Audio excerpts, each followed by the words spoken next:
ஏறுபோல் நடை. பாரதியின் ஆத்திசூடியில் அமைந்திருக்கிற ஒரு அருமையான சிந்தனை. ஏறு என்றால் என்ன? ஏறு என்றால் காளையை குறிக்கும். ஏருக்கு எப்போதுமே அச்சம் இருக்காது. காளைக்கு ஏதாவது அச்சம் உண்டா?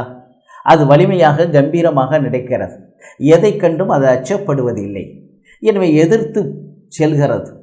எவை வந்தாலும் எதிர்த்து போராடுகிறது.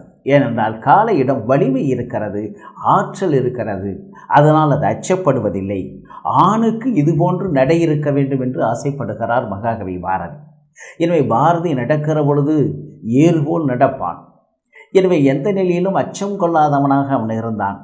புகழ் புரிந்து இல்லோருக்கு இல்லை, இகழ்வார் முன் ஏர்போல் பீடு நடை என்று வள்ளுவர் பேசுகிறார்.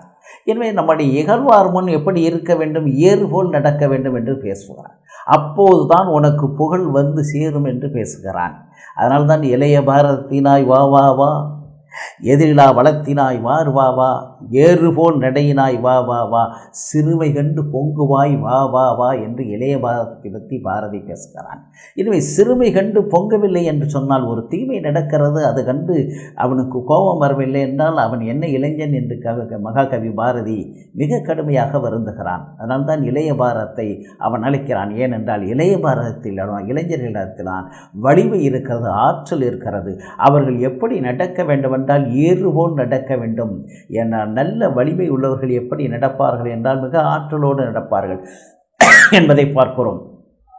நம்முடைய இராணுவம், நம்முடைய காவல்துறை எப்படி மிக அருமையாக கம்பீரமாக நடைபோடுகிறார்கள். ஏனென்றால் பகைவரை கண்டு எங்களுக்கு அச்சமில்லை என்பதை போலத்தான் அவர்கள் நடை இருக்கும். எனவே பாரத நாடு வீரம் உடைத்த நாடு, பாரத நாடு வீரர்கள் மலிந்த நாடு என்று மகாகவி பாரதி பேசுகிறான். பாரெல்லாம் பெரும்புகள் பரப்பிய நாடு, தர்மமே உருவாம் தலைத்த பேரரசரும் நிர்மல முனிவரும் நிறைந்த நாடு, வீரரை பெறாத மேன்மை தீர்மங்கை ஊரவர் மலை என்று உரைத்திடும் நாடு, பாரத பூமி பழம்பெரும் பூமி நீரதன் பரல்வர் என்று மகாகவி பாரதி பேசுவது இந்த நாட்டின் பெருமை மட்டுமல்ல, அது அந்த நாட்டில் வாழுகிற மக்களினுடைய ஆற்றலை பேசுகிறது என்பதை நாம் மறந்துவிடக்கூடாது. ஆண் என்பவன் ஆற்றலுடையவன், அவன் அஞ்சாமல் ஏறு நடை போடுவான் என்றால் அந்த நாட்டிற்கு ஒரு காலம் தீமை வந்து விடாது என்பதை பாரதி நம்புகிறான். எனவே ஏறுபோல் பீடு நடை கொண்டவர்களுக்கு என்றைக்குமே அழிவு இல்லை. அவர்கள் எதுவரையினும் எதிர்த்து போராடி வெல்லுவார்கள். அதனாலே உடலிலே வலிமை இருந்தால்தான் ஏர்போல் பீடு நடை போட வேண்டும். பீடு என்றால் பெருமை.